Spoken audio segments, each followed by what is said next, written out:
Okay, well, happy Tuesday afternoon to you all. I'm going to take the little NAVI out to the Honda shop, Wild West Motoplex over here, and order the rear rack and the windshield and whatever other accessories I can find. I think that's pretty much it that I need. So this is going to be a NAVI cold start on a warm day. I'm not going to sit here and let it idle forever like I did on yesterday's test. It is 2:51 in the afternoon, and we're sitting at like 67 or 69 degrees right now. Yesterday at this time we were barely like 40. So pretty different day. Key on, fuel on, choke on, and I'm not even going to bother trying to kickstart it today. Why not? See what it does. I don't want to kill my my camera over here, so we'll see how this goes. One kick, two kicks, not bad for a warm start. A warm weather, cold start. I've had several people mentioning you shouldn't have the rear brake set. Au contraire, mon frère. You need to have the rear brake set, and Honda even says it in the owner's manual. And I think they're referring to just belt drag and all that. Yeah, understood. But the problems with the low idle that I've been having with it would be while you're sitting still. The rear wheel is not going to be rolling while you're sitting still at idle. That's kind of the point. So yeah, anyway, I won't harp on that point. It's just, I think people are missing the point of the problem that I'm having. So take it off choke, let it sit there for a minute. I don't want it to die right now, so I'm not going to pull in the parking brake. So I bumped up my idle. To be honest, I've lost track of where I am. I believe I'm 1.5 turns in from where it was delivered to me out of the crate. So it's been turned up considerably, and I've noticed that the higher I turn it up doesn't really help much, so that indicates that it's really more of a mixture problem. So anyway, let's get on the road. I'm going to go over there and pick up these parts before rush hour traffic hits. I don't want to deal with that, but I'll be taking the surface streets on the little NAVI today. So as we get underway here, I didn't go into depth on the lighting issues on this because I felt that the first couple videos, I'm just trying to show overview. I'm not trying to get into a deep technical dive on it. I'll do a full walk around of the bike later and show kind of the newbie walkthroughs of the bike. But there are plenty of other professional reviews out there. I'm not a professional reviewer. I'm a guy that bought it, and I'm just sharing my experiences with it. The charging system on this is a split system from what I can figure out. Coming off of the generator alternator back here, it's got a couple of coils. You've got your DC, or you got one side of it that's being fed through a rectifier regulator that charges your battery system, and then the running circuit for the headlight tail light is AC. It's not rectified, so it's being fed only from the AC coil. I could be wrong on that, but that's a pretty typical situation for older bikes and small scooters and stuff like that. Not so much here in the United States, but it's very popular in other countries. So anyway, the electricity coming out of the generator that's feeding the headlight and the tail light is AC, and that will work with an incandescent bulb like these halogens, because no matter which direction the current is flowing, it's still moving through the wire, the filament, to heat it up and put off light. Well, we all know that incandescent lights are horribly inefficient in what they do. They generate more heat than they do light, and that's a big reason why I convert all of my bikes over to LED or HID or something that's a little bit more efficient about putting off light. Obviously LEDs are much more efficient at that than even HIDs, because HIDs put off a ton of heat and they require a really high startup current, or voltage rather. So anyway,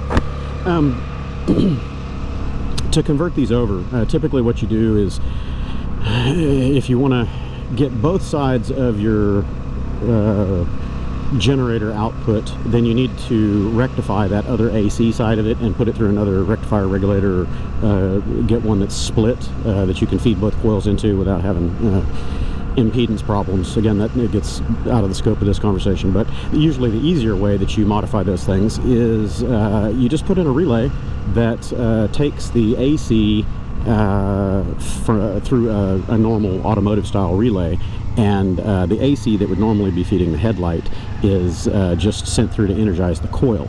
The coil in the relay closes the contacts from a battery supply, and then you just feed the headlight tail light circuit and whatever else on the bike might be powered by that same circuit now is powered directly off of the battery, but only while the normal charging system is running, or through your switch here if you want to use that as your engaged circuit. So there's different ways to handle it. If you try to grab both sides of your alternator, both the AC side and the DC side, you add a little bit more drain on the electrical system, more parasitic draw on the motor, so your fuel economy can go down. You can end up getting into situations where you're actually overheating the coil a little bit. But in a case like this, converting over to LED is really the smart way to go, because the generator, alternator, stator, whatever you want to call it, the charging system, the full system on this little scoot, from my best guess and what I've seen just doing some research on the internet over the last few days and looking at service manuals, the charging output is only about 110 watts, which isn't much. So if you think about your big consumer, which is right up here in the front, that 35 watt halogen headlight, it's your huge offender in this system. So if you can switch over to an LED that only draws 15 watts or even 20 watts, that's a pretty bright LED. A 20 watt LED is equivalent to much brighter halogen, probably 100 watt almost, good, at least a 65 watt a lot of times. So you're getting a brighter light, and you're getting less drain on the electrical system, which leaves more power for charging battery or running other accessories or whatever. So it's a good idea to switch this over to LED. It's just an added cost that Honda didn't want to do on a low budget bike, and they don't do it in the other markets where this is sourced from. So they're just using what they've got. Use what's on the shelf. LED conversion on this is pretty much just adding let me rephrase that. The DC lighting conversion for this will pretty much just be a relay with a diode and a resistor in it for reverse current and surge protection. That's another long story, but basically when you've got an energized coil and you break the field, you end up with a big EM surge on that coil as it dissipates the residual charge, and that spike can hurt electronics. This is a pretty much all analog bike, so it's not as big of a concern, but if you do have other stuff tied into your charging system, like USB chargers for your phone or whatever, then that surge could come through and cook those chargers. I wouldn't think it would cook the phone, because that's already going to be filtered through a 5-volt USB circuit anyway, but I digress. So changing this over to LED will mean getting the LEDs that you want, whatever, and an automotive style relay, like a Bosch style relay, single pole, double throw, whatever. Even SPST single throw would be fine. And on the coil legs you put in a diode facing the direction that you want. On an AC system you wouldn't be able to use the diode, because it would only be engaged on and off. You'd have a high flicker rate, or something that you don't want on there. But if you're keying it off of this switch, then you're done. So you would really just be abandoning the AC charging circuit on this. That's it. You just power up that leg for the running circuit on the headlight tail light from the DC side of the relay's output, and you're done. Apparently it's a pretty common tactic that people have done on the NAVIs down in Latin America. I don't know if they really did it a lot over in India. I've seen a few where people have converted NAVI scooters over to Activa scooters over to DC lighting. But several of the videos I saw, they were still using the halogen bulbs. Yikes. That'll definitely drain your battery if you forget and leave that key turned on. If you wanted to be really fancy on the DC conversion on this, you could get a latching relay. I forget the proper term for it. There is a term. My brain is just thinking on other things right now, but it's a solid state latching relay. It waits until it receives a trigger voltage in order to turn on, but then even when that trigger voltage is removed, it will stay latched. So what that does is identical to all more modern bikes, especially bikes with EFI. You turn on the ignition and headlight, tail light, all the system energizes, but your headlight isn't actually on. So it waits until you start the motor, and then your charging system is putting out power, and then your headlight comes on, and it will stay on even if you kill the motor without turning off the key. So that's that latching relay.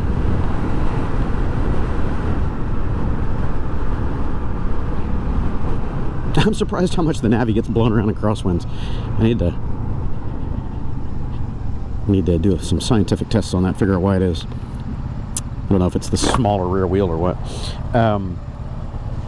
So one of my viewers replied to me. He said he was from Latin America, and he said the first thing that he did right after he got his NAVI was he did the LED conversion, so a DC conversion essentially.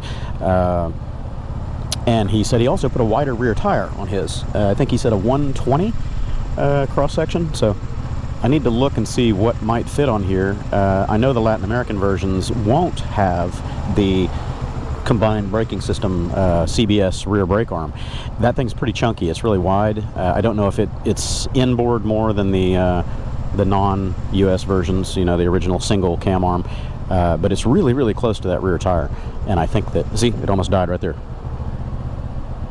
I think that a wider tire would probably interfere with that brake arm. Yeah, see, the idle is hunting up and down right there. It sputtered again, almost died out. If I didn't have the idle bumped up as high as I have it right now, it's sitting at about 2100 RPM, it would just be dying, sitting still at a light like this. But being carbureted, I think I may have mentioned that in a previous ride, being carbureted is not an all bad thing. It means that tuning is easier. So once you know what you're doing and you have your basic parameters and understand the process of tuning the carburetor, it's super simple. All it takes is a screwdriver and a couple minutes of butt time. That's it.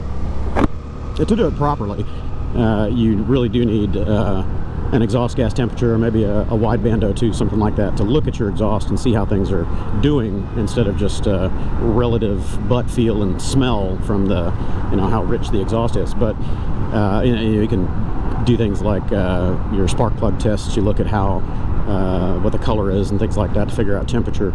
But when you're messing around with an unknown bike, those tests take time. Usually you just rely on seat of the pants feel and the smell. So anyway, tuning it is just a few minutes of time and a screwdriver. It's not hard, and you don't require a computer, you don't require custom fuel controllers and none of that nonsense. So carburetors were the mainstay for a very long time, for good reason. They're simple, they tend to work. They're a little bit more finicky in altitudes and temperature extremes, but yeah, again, once you learn the ins and outs, it's not a big deal. The only huge detractor, and I've mentioned that, is you can't let fuel sit in these bowls anymore.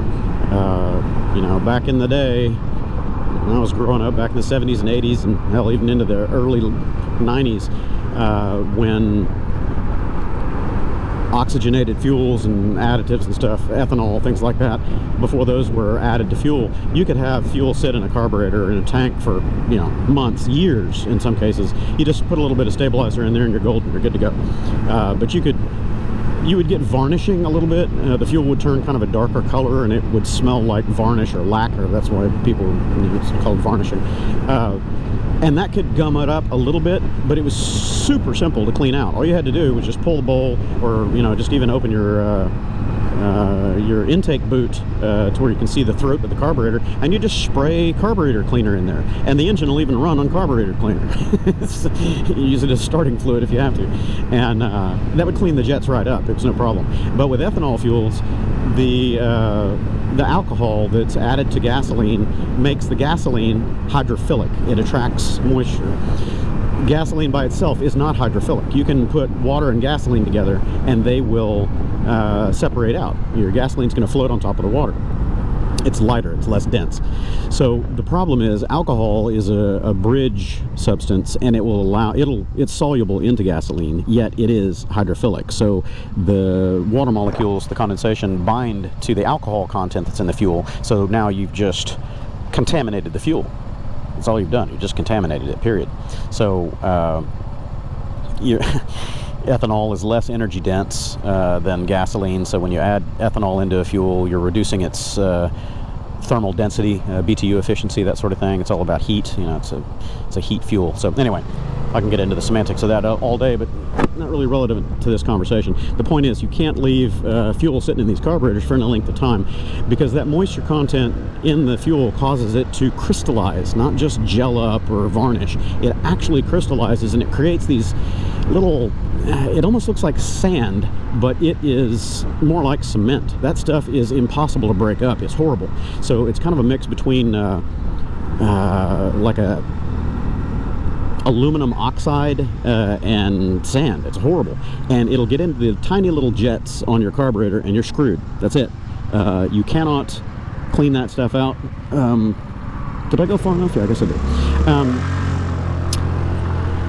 You can't clean it out a lot of times. The sediment and the corrosion, essentially, that sets up in there gums up the jets. It reduces the inner diameter of the orifice, and it just doesn't flow anymore. And you can try scraping it out with little needles, carburetor clean out tools, brushes, stuff like that. If you got large enough jets, that works. On your main jets, it's usually not a problem. But with the tiny, tiny, tiny little pilot jets that these carburetors use, you can't get the finest of anything through there. Even the sewing needles don't go through there properly sometimes. So once you've, you know, gummed up that needle, you're screwed, or that jet rather, you're screwed, and you just have to replace the jet. So back to what I was saying the other day about tuning these. If you, I'm gonna cheat. If you go buy a bunch of jets, you know, a box of various size jets for your particular carburetor, or a compatible carburetor, you get clips for your main needle, shims for the needle, you get your main jets, pilot jets, all that. You can tune the carburetor all day long, and you know, you'll find a happy medium where it runs really well. And the problem is, you just have to pull the thing off of the bike to do it. You can't do it while it's sitting on the bike. There's very little room in here and in most bikes to pull the bowl off of the bottom to get to the main jet, and usually the pilot jet, you can't, there's no room at all to get a screwdriver in there to get that thing out. So you have to pull the carb off, which means your throttle linkage and everything else, clutch cable, or sorry, not clutch, choke cable, or clutch. I'm thinking clutch because I had to slow down for that genius that didn't know how to turn right without stopping.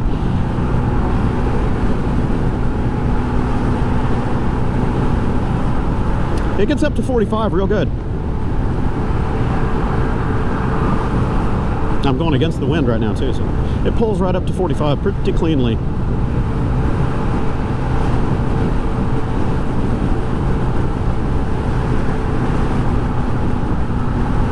This is what I gotta watch. I got people crawling up my ass and I need to slow down, and I hope they see this tail light.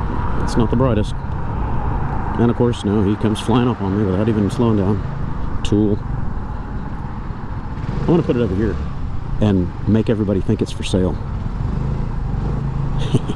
Because I'm a dick. Howdy.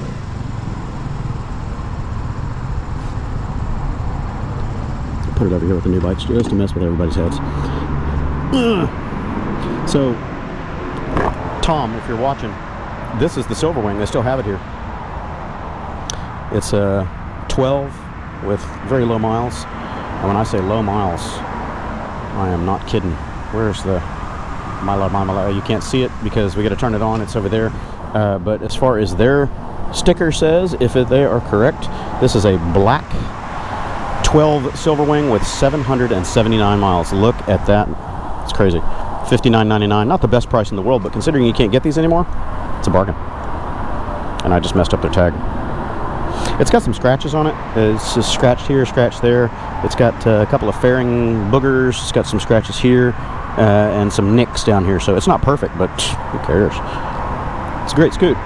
It's awesome. $6 grand, not too bad. All right, let me turn this off, go inside and get my stuff. How's it going, man? Howdy. I parked my NAVI out there to make everybody think it's for sale, just to mess with their heads. Yeah, whenever you get mine. The one that's coming from here is going to be a giveaway, so maybe I can involve you guys in the giveaway. How's it going, buddy? What the hell are you doing, Art? Oh, man. That's awesome. It's so good to see you here. Yeah, that's my new little runabout out there, the little green NAVI sitting right outside the door. Oh, I saw one of those a couple of days ago, man. You go sit on it. You want to go ride it? Here. No, that's okay. Go take my scooter. Yeah. The hell did I do with my key? I'm trying to buy 300 Rally right now. If they'll take my super chinner ankle. So Nice. they're working on the numbers now. Let me set this down. Go out and play with my bike.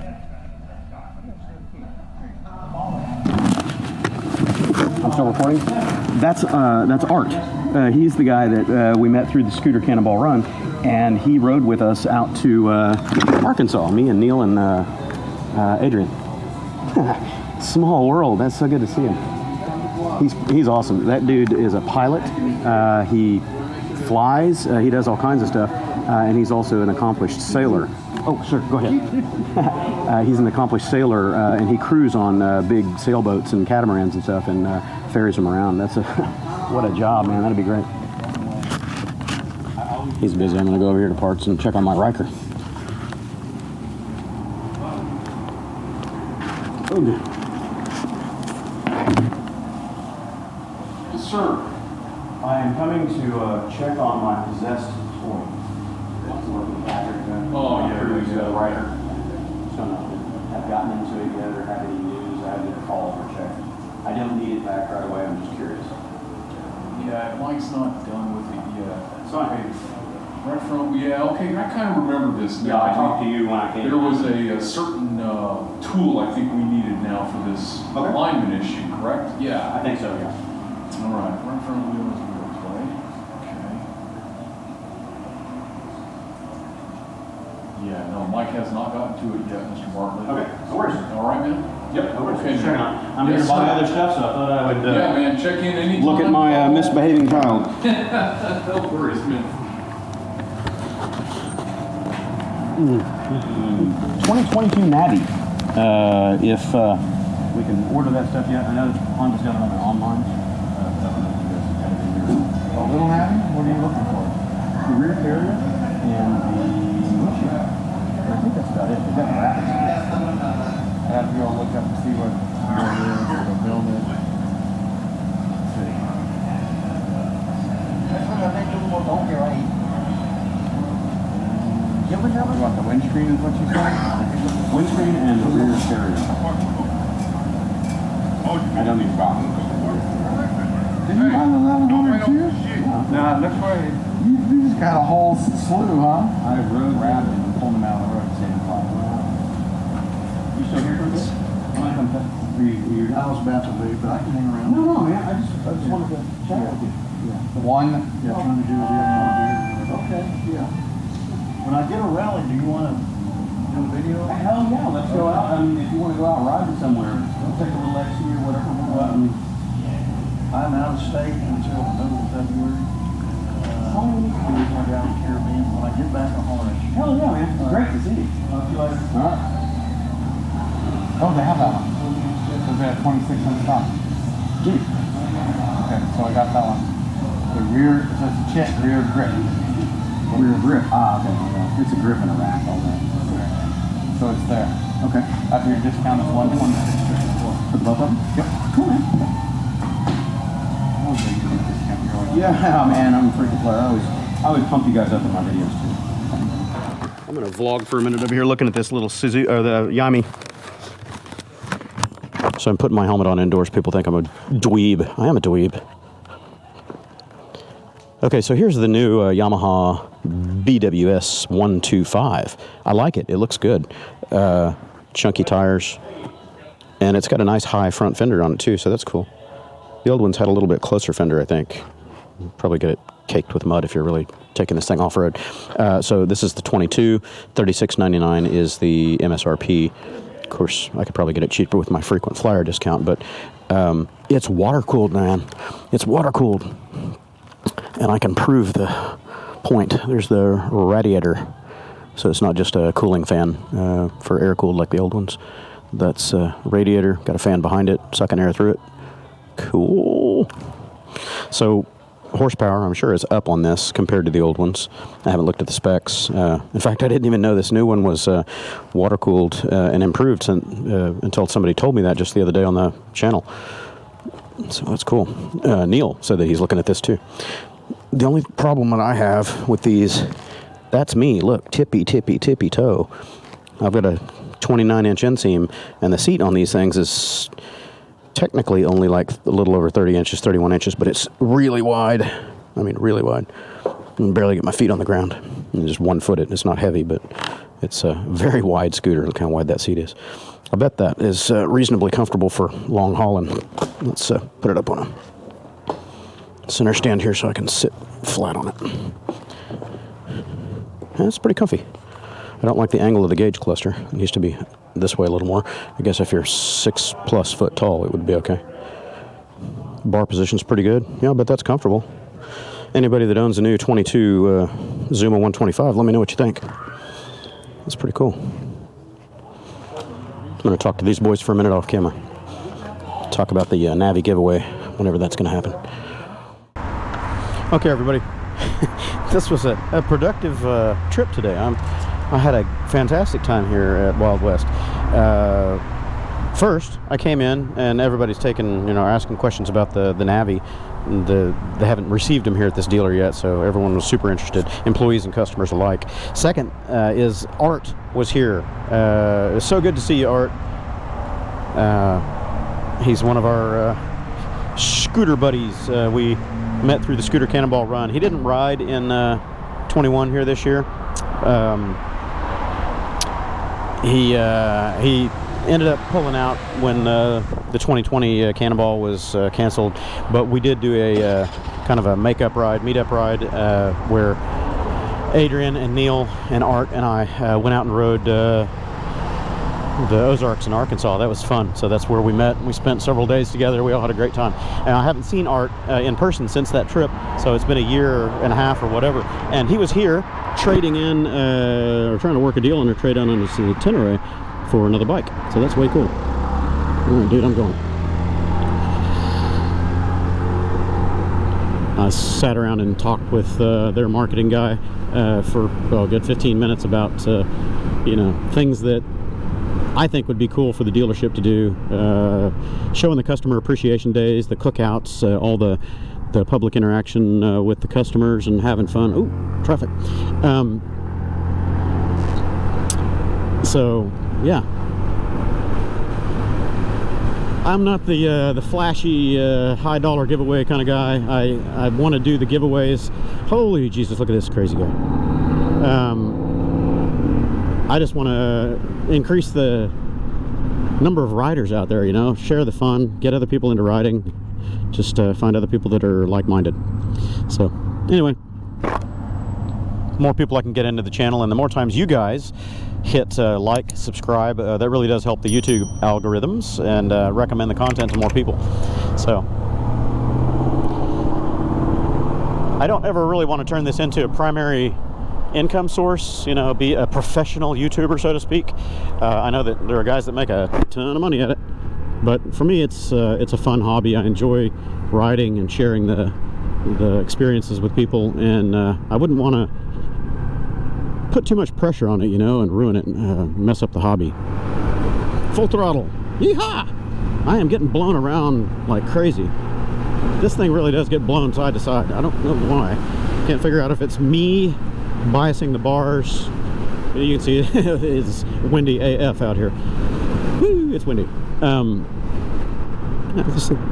It's tippy in the wind. Not uncontrollable tippy, it's just tippy.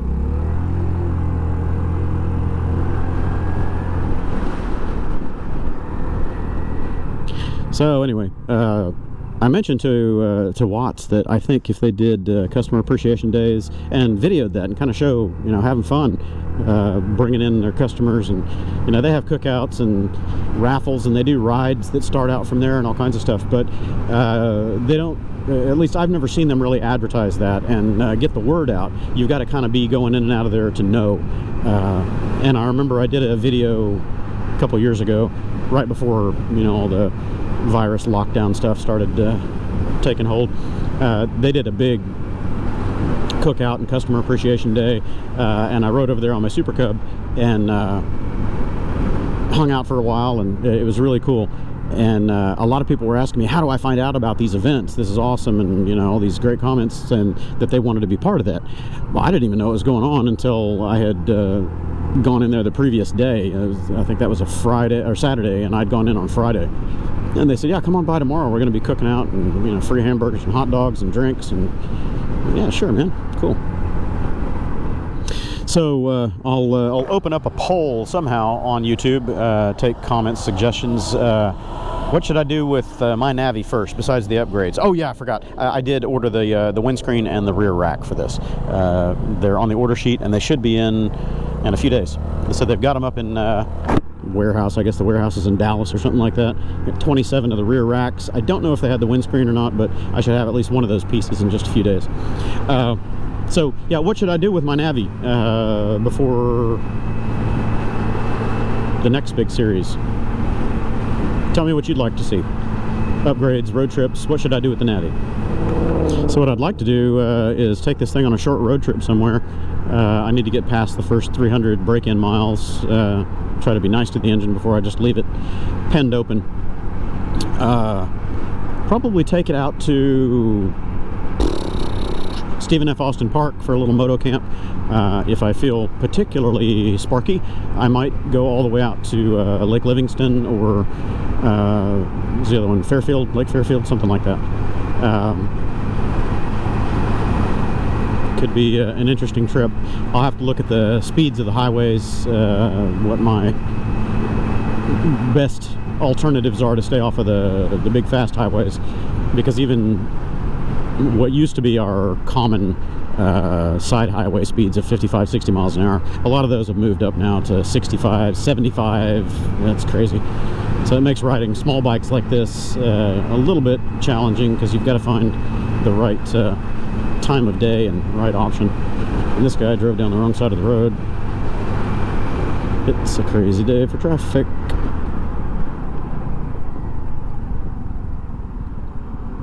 Speaking of traffic, though, the little NAVI, it gets off the line pretty good. So in the stoplight races, staying away from becoming a hood ornament on some crazy cager's car here, it does okay. Getting off the line, getting out of the way.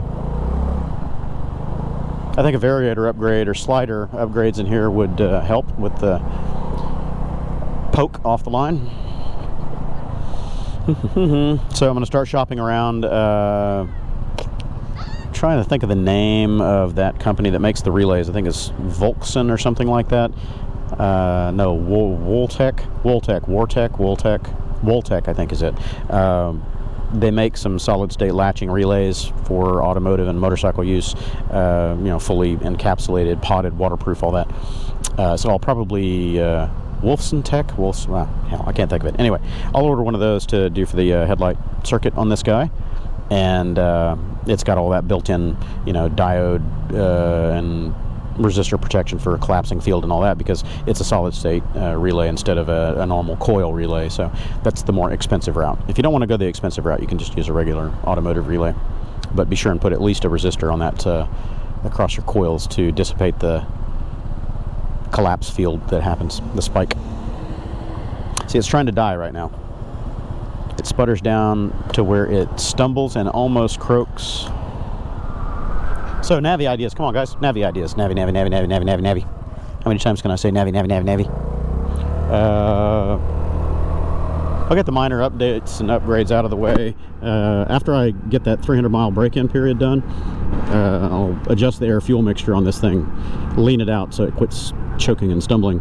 I'm sure that's the problem. The other thing that I'll check at that same time is the spark plug. I'll judge the color of it and see. I'm sure it's rich, so it's probably going to be very, very dark brown, wet, almost carbon fouled. Even if it's not, I'll verify the spark plug gap, because occasionally on these old, you know, smaller CDI bikes, if the spark gap is wrong, they can have problems stumbling at low idle, but it won't really be an idle issue. It'll be, you know, it'll be misfiring and stumbling if it's a spark gap. This one appears to be more air-fuel mixture.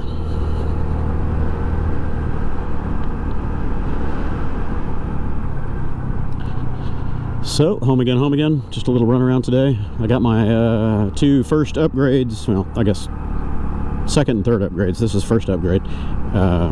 I got the windscreen and the rack ordered, and those should be in, so I'll be sure and do a unboxing and install video on those. And back in the driveway, 39.5 miles. Got a few miles to go. Catch y'all later.